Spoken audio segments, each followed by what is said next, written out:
इस वीडियो में हम लोग जानेंगे चैप्टर 2 के बारे में। और चैप्टर 2 बताएगा वर्ल्ड पॉपुलेशन के बारे में। वर्ल्ड पॉपुलेशन का डिस्ट्रीब्यूशन कैसे हुआ है, पॉपुलेशन डेंसिटी क्या होता है, वर्ल्ड पॉपुलेशन कैसे ग्रो कर गया और पॉपुलेशन को हम लोग कैसे कंट्रोल कर सकते हैं, इन सब के बारे में जानेंगे इस वीडियो में और इस चैप्टर में।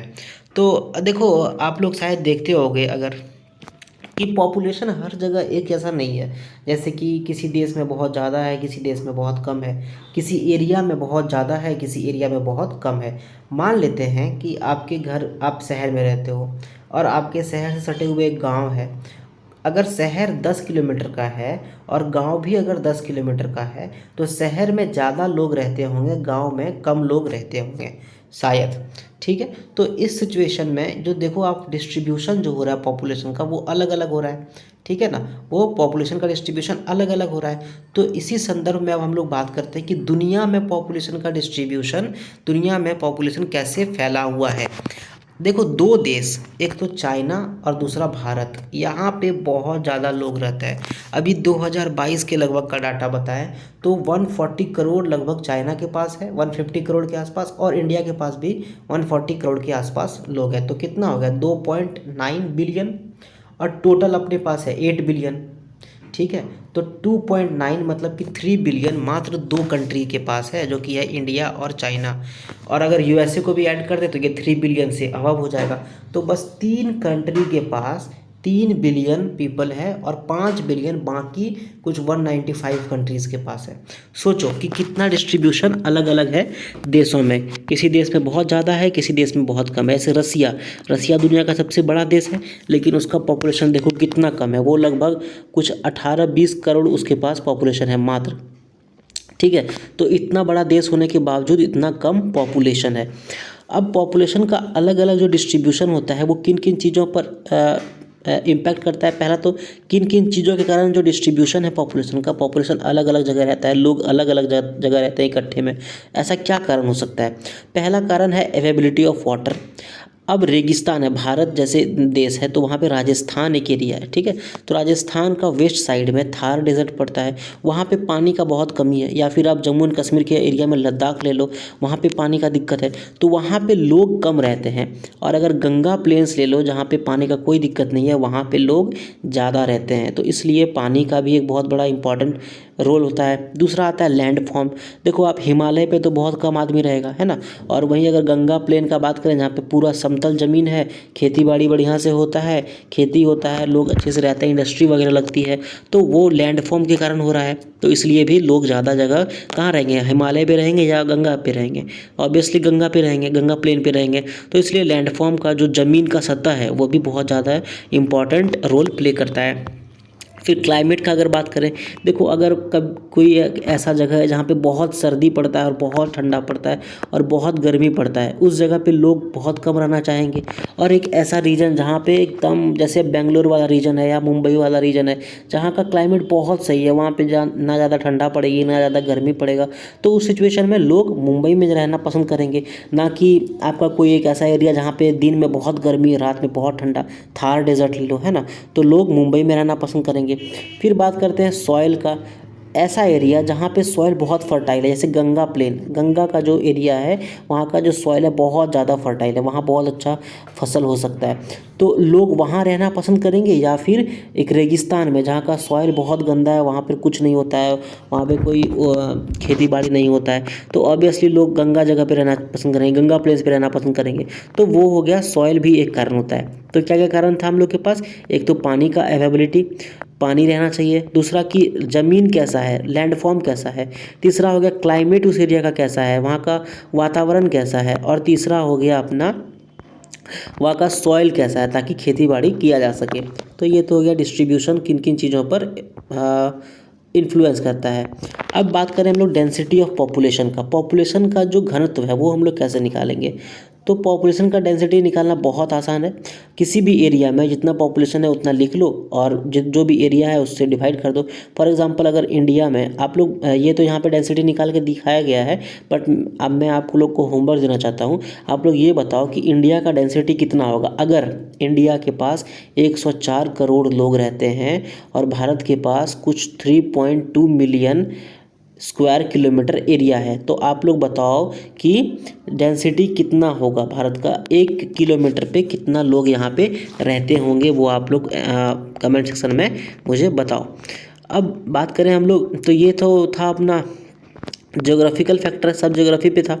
अब इकोनॉमिकल फैक्टर पे अगर हम लोग आए तो मिनरल्स का अवेलेबिलिटी, जैसे देखो छोटा नागपुर प्लेट्यू में, या फिर आप देखो कि जो ज़ैम्बिया है, या फिर आप देखो साउथ अफ्रीका में, वहाँ पे क्या है ना, कॉपर बेल्ट है, ठीक है, वहाँ पे कॉपर मिलता है। तो वहाँ पे क्या होगा, कॉपर मिलेगा तो वहाँ पे रोज़गार मिलेगा, रोज़गार मिलेगा तो वहाँ पे लोग रहना पसंद करेंगे क्योंकि वहाँ पे रोज़गार मिल रहा है। तो इसलिए मिनरल्स भी एक बहुत बड़ा ज़रूरी चीज़ बन जाता है। अर्बनाइजेशन, देखो आप अगर जहाँ पे शहरीकरण होगा वहाँ पे लोग ज़्यादा जाना पसंद करेंगे। अगर आपका गांव में कोई लड़का बहुत तेज़ है, कोई बहुत अच्छा नौकरी पकड़ लिया और वो अगर यूरोप में जाना चाहता है, तो यूरोप में वो क्यों जाना चाह रहा है, क्योंकि वहाँ पे अर्बनाइजेशन है, वहाँ पे शहरीकरण बहुत अच्छे से हो गया, वहाँ पे काफ़ी अपॉर्चुनिटीज़ मिल रहा है उसको कि हाँ वो जा कर के वहाँ पे काम कर सकता है। फिर अर्बनाइजेशन हो गया, फिर इंडस्ट्रियलाइजेशन भी वही हो गया, वहाँ पर इंडस्ट्रीज़ बहुत ज़्यादा है। जैसे कि आप ओसाका रीजन ले लो, ओसाका में क्या है ना, बहुत सारा इंडस्ट्रीज़ है ना, वहाँ पे बहुत सारा इंडस्ट्रीज़ है, इसलिए वहाँ पे काम करने में दिक्कत नहीं होता है। वहाँ पे अलग अलग, जैसे कि बैंक एम्प्लॉयज़ हो गया, शॉपकीपर हो गया, ट्रांसपोर्ट ऑपरेटर, डॉक्टर, टीचर, अलग अलग तरह का सर्विस वहाँ पे मिल सकता है इसको, तो इसलिए लोग वहाँ पर जा कर के रहना पसंद करते हैं। फिर सोशल और कल्चरल फैक्टर भी है, जैसे कि अगर किसी के घर से लोग, फॉर एग्जांपल आप जानते होंगे, अगर आप अपने फैमिली पे ध्यान दो तो कोई ना कोई आपका फैमिली में ऐसा होगा जो पहले बेंगलोर गया था काम करने के लिए, जो आईटी सेक्टर में, आईटी सेक्टर में भारत बहुत ज़्यादा आगे बढ़ गया है, तो आईटी सेक्टर में काम करने के लिए वो बेंगलोर गया।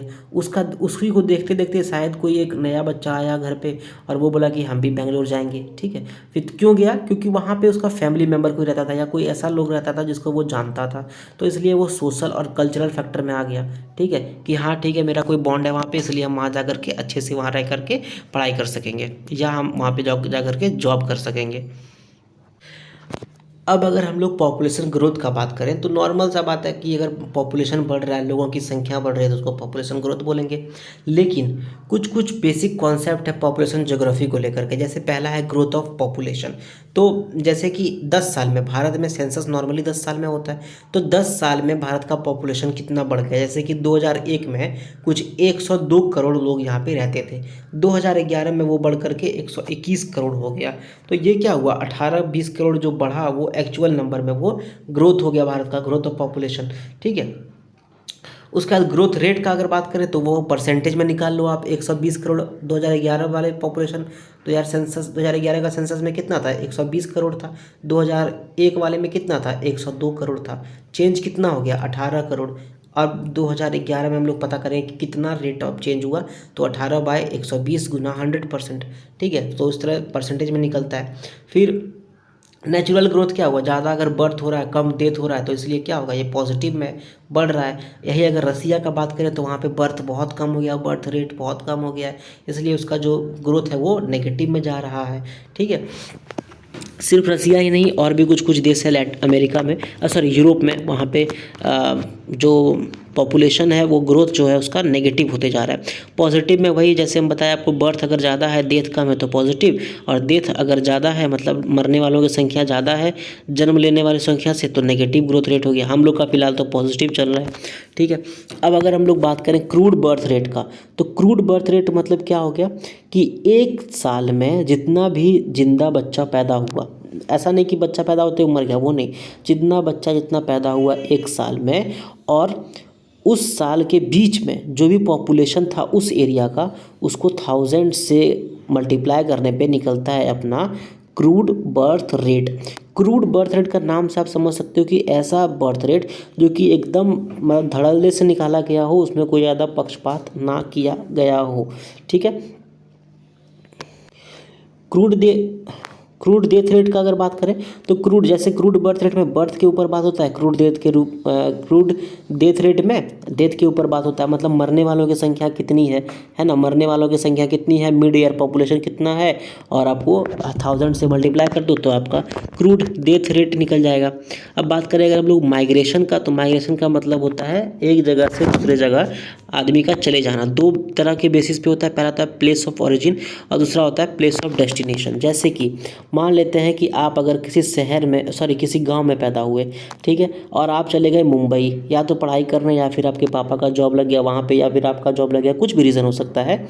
तो जहाँ पे आपका बर्थ हुआ वो हो गया आपका प्लेस ऑफ ओरिजिन।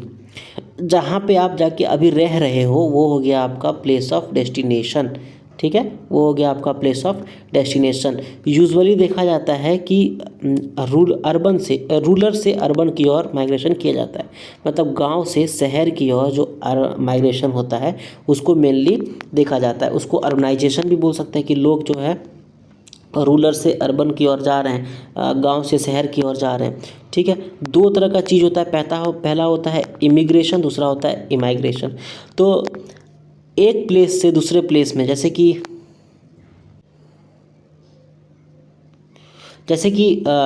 इंडिया से अगर लोग अमेरिका चले गए, ठीक है, अमेरिका चले गए तो वो क्या किए, इंडिया से अपना जगह चेंज करके अमेरिका चले गए, तो उसको बोलेंगे इंडियन इमाइग्रेंट, मतलब इंडिया वाला जो है अपना जगह चेंज कर दिया, ठीक है। अब अगर इंडिया से वो व्यक्ति अमेरिका गया था तो इंडियन वाला उसको बोलेंगे इमिग्रेशन, ठीक है। मतलब कि अगर इंडिया से लोग अमेरिका जा रहे हैं तो ये कहाँ चला गया, ये यहाँ चला गया, तो अमेरिकन्स क्या बोलेंगे, उसको बोलेंगे इमिग्रेशन, मतलब ये अपना जगह चेंज कर दिया, ये यहाँ से यहाँ पहुँच गया, ये आ गया, अंदर आ गया। और इंडियंस क्या बोलेंगे, इंडियंस बोलेंगे उसको इमाइग्रेशन, मतलब कि ये अपना जो है वो एक जगह से वो छोड़ के चला गया, मतलब ये भारत से बाहर निकल गया, ठीक है। दो तरह का फैक्टर काम करता है किसी भी माइग्रेशन को करने में, पहला होता है पुश फैक्टर, दूसरा होता है पुल फैक्टर।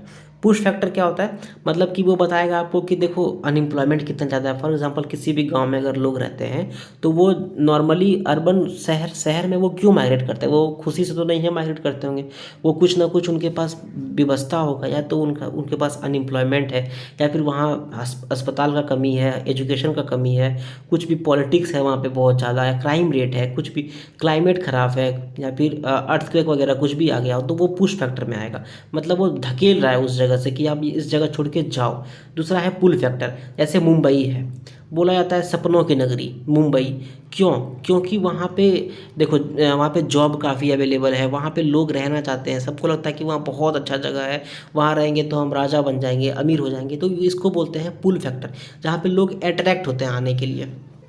अब अगर पॉपुलेशन ग्रोथ का बात करें तो देखो आप इस फिगर से देखो, ये बहुत ही अच्छा फिगर है, इस फिगर से आप देखो धीरे धीरे पहले एकदम पॉपुलेशन ग्रो नहीं हो रहा था, ठीक है, पॉपुलेशन पहले ग्रो बिल्कुल भी नहीं हो रहा था, बट धीरे धीरे जैसे जैसे टेक्नोलॉजी आते गया, लोगों का क्षमता बढ़ते गया, तो देखो आप पॉपुलेशन बहुत ज़्यादा बढ़ गया। यहाँ पर 1700 के बाद से इस जगह से इंडस्ट्रियल रिवॉल्यूशन इसको बोलते हैं, यहाँ से कुछ करीबन इस टाइम पे आई थिंक कितना था पॉपुलेशन, इस टाइम पे पॉपुलेशन था लगभग 1 बिलियन के आसपास, ठीक है, ये लगभग 1 बिलियन के आसपास था। और उससे 2000 अभी 18 चल रहा है, अभी 22 चल रहा है, और अभी अब लोग 8 बिलियन पे पहुंच गए। तो कितना ज़्यादा हम लोग तरक्की कर गए, कितना ज़्यादा हम लोग का पॉपुलेशन बढ़ गया। अब आप लोग कमेंट में ये बताओ, हम लोग का इतना ज़्यादा पॉपुलेशन बढ़ गया है तो ये अच्छी बात है या ख़राब बात है, ठीक है। तो जैसे ये डबलिंग टाइम ऑफ पॉपुलेशन बता रहा है, 2011 में थे हम लोग 7 बिलियन, 11 साल में हम लोग बढ़ करके हो गए 8 बिलियन। सोचने वाली बात है, मात्र हम लोग 11 साल में 1 बिलियन के आसपास बढ़ गए, कितना बड़ा बात है ना। तो ये तो खैर आई डोंट थिंक सो बहुत अच्छी बात है। हम लोग को अपना पॉपुलेशन वैसे कंट्रोल करना चाहिए। आपका क्या व्यू है, आप लोग कमेंट सेक्शन में आकर के बता सकते हो। अब आप लोग ये भी बताओ कमेंट सेक्शन में, ये टॉपिक बहुत आसान है एक्चुअल में, impact of population change. Population change अगर होता है तो उससे क्या इम्पैक्ट होता है, क्या उससे रोज़गार कहीं पे कम हो जाता है, कहीं पे बढ़ जाता है, या फिर किसी जगह पे ज़्यादा लोग आने के कारण वहाँ पे प्रेशर बढ़ जाता है, इकोनॉमिक प्रेशर बढ़ जाता है, इकोलॉजिकल प्रेशर बढ़ जाता है। आप लोग कमेंट सेक्शन में इसका आंसर भी दे सकते हो, ठीक है। अब बात करें हम लोग डेमोग्राफिक ट्रांजिशन के बारे में, तो देखो डेमोग्राफिक ट्रांजिशन क्या होता है।